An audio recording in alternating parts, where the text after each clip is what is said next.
selalu sampaikan kebenaran. Karena kebenaran bagaikan matahari yang akan selalu bersinar walaupun di hadapan orang-orang yang buta.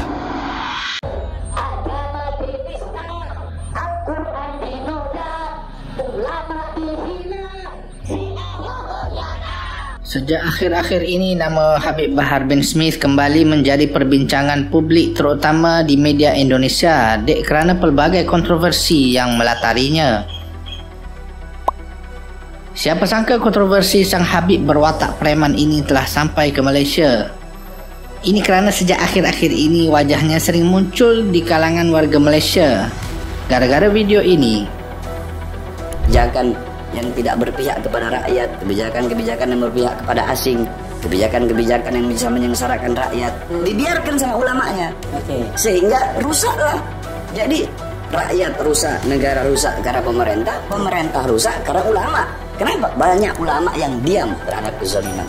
Bukan hanya mendiamkan, bahkan bukan itu. Alimun alladzi yaj'alu ilmahu tabi'an ra'yil muluk. Orang berilmu yang menjadikan ilmunya untuk mengikuti kemauan penguasa. Penguasa maunya A. Ini ulama tahu ini salah, bukan enggak.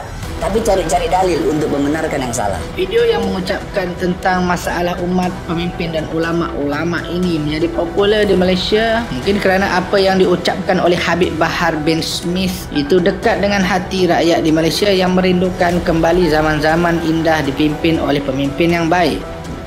Namun harus diakui gaya dan karakter Habib Bahar yang seperti preman ini jarang pernah wujud di negeri Malaysia. Salah satu ciri khas di Indonesia yang tidak ada di Malaysia adalah kewujudan para habib-habib politik yang keras bersinggungan dengan para penguasa. Nama-nama seperti Habib Rizik Syihab, Habib Bahar bin Smith dan sejumlah habib dan tokoh agama yang lain dalam politik di Indonesia menjadi hal yang langka. Ini kerana kebiasaannya Habib itu identik dengan hal-hal berkaitan dengan penyucian jiwa dan ketenangan. Namun lain kasusnya kalau di Indonesia. Jadi dalam video kali ini kita akan lihat siapakah Habib Bahar bin Smith. Dan apakah 5 kontroversi yang sinonim dengan Habib Bahar? Nah, ya ini sebenarnya gampang ya. Kisahnya bermula apabila Said Ali bin Alwi bin Smith menikah dengan Isnawati Ali lalu pada tanggal Juli 1985. Lahirlah seorang anak bernama Bahar bin Smith. Kelahiran Bahar bin Smith disusuli dengan 6 kelahiran lain. Secara umum keluarga ini berasal dari Arab Hadrami golongan Alawiyin bermarga Al bin Sumaid. Habib Bahar berasal dari Manado, Sulawesi Utara, merupakan pemimpin dan pendiri Majlis Pembela Rasulullah yang berpusat di Pondok Aren, Tangerang Selatan. Selain itu dirinya juga merupakan pendiri Pondok Pesantren Tajul Alawiyin di Kemang. Bahar bin Smith sudah pun bernikah dengan seorang wanita berketurunan syarifah yang bernama Fadlun Faisal Balghoij. Dari pernikahannya itu Bahar bin Smith dikurniakan 4 anak. Habib Bahar bin Smith terkenal dengan kontroversi yang muncul berkaitan politik, keumatan dan kadang-kadang beliau dikaitkan dengan isu agama, suku, ras dan antar golongan ataupun sara. Sebenarnya bukan sekali ini saja Bahar bin Smith menuai kontroversi. Akibat tindakannya, Bahar bin Smith bahkan berulang kali mendekam di balik jeriji besi. Sebelumnya, Bahar bin Smith pernah menyinggung Kepala Staf Angkatan Darat, Jenderal TNI Dodo Abdul Rahman. Selain konflik dengan kepala tertinggi tentera di Indonesia, wow hebat sekali ini orang. Ada 5 lagi kontroversi yang berkaitan Habib Bahar bin Smith dan sudah pasti ini tidak ada di tempat lain seperti di negara kita. Yang pertama, aksi sweeping. Sebagai pemimpin kepada Majlis Pembela Rasulullah, Bahar bersama pengikutnya kerap melakukan sweeping dan penutupan paksa di beberapa tempat hiburan yang dianggap melanggar syariat Islam yang beroperasi di wilayah Jakarta Selatan dan Tangerang Selatan. Ini terutama terjadi di bulan Ramadan tahun 2012. Ya, mirip-mirip skuad Badar di Kedah lah ya. Yang kedua, ceramah mengenai PDIP. Habib Bahar kerap dalam ceramahnya menyebut bahawa PDIP adalah sarang bagi komunis di Indonesia. Terkait hal tersebut, organisasi Islam sayap PDIP iaitu PP Bamusi mengkritik pernyataan Habib Bahar tersebut. Bamusi menyindir bahawa Bahar kurang bacaan dan literatur serta tuduhan yang dilontarkannya kepada PDIP tanpa tabayun dan menjadi fitnah kepada penceramah agama yang lain. Yang ketiga, ceramah mengenai Jokowi.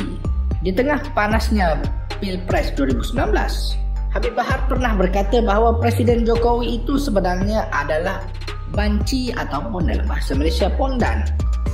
Bukan itu sahaja, Jokowi dituduh sebagai pengkhianat bangsa, negara dan rakyat. Yang lucunya, Habib Bahar pernah meminta para jemaah untuk membuka celana Jokowi supaya terlihat apakah ada darah menstruasi di sana.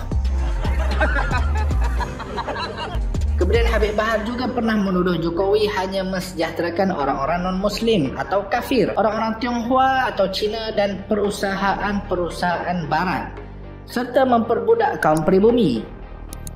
Habib Bahar bin Smith juga pernah menyalahkan jemaah kerana tidak memenangkan calon presiden yang satu lagi, iaitu Prabowo Subianto, yang didukung oleh FPI pada Pilpres 2019 yang lalu. Yang keempat, dugaan penderaan terhadap anak-anak. Pada Disember 2018, Habib Bahar dilaporkan ke polisi atas perbuatan penganiayaan terhadap 2 remaja. Kejadian yang berawal saat kedua korban dijemput paksa oleh orang-orang suruhan Habib Bahar bin Smith dari rumah masing-masing pada Sabtu 1 Disember 2018 dengan 2 unit mobil. Alasan yang diberikan oleh Habib Bahar bin Smith adalah kedua-dua remaja ini berpura-pura mengaku sebagai Habib Bahar dalam sebuah acara di Bali pada November 2018. Kemudian, 2 orang ini dibawa ke pondok pesantren Tajul Alawiyin di Kampung Kemang.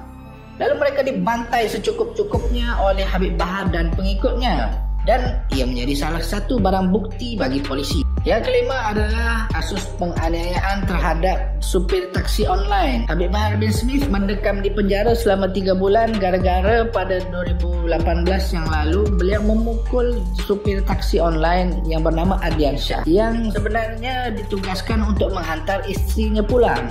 Habib Bahar beralasan bahawa beliau memukul Adian Shah kerana sopir itu menggoda istrinya. Kasus tersebut disidangkan di Pengadilan Negeri Bandung, Jawa Barat pada Juni 2012. Sekian saja video kita pada kali ini. Semoga ia memberikan manfaat untuk kita semua memahami politik di Indonesia dan Malaysia. Teruskan menyokong kami dengan subscribe dan share kepada teman-teman anda. Terima kasih.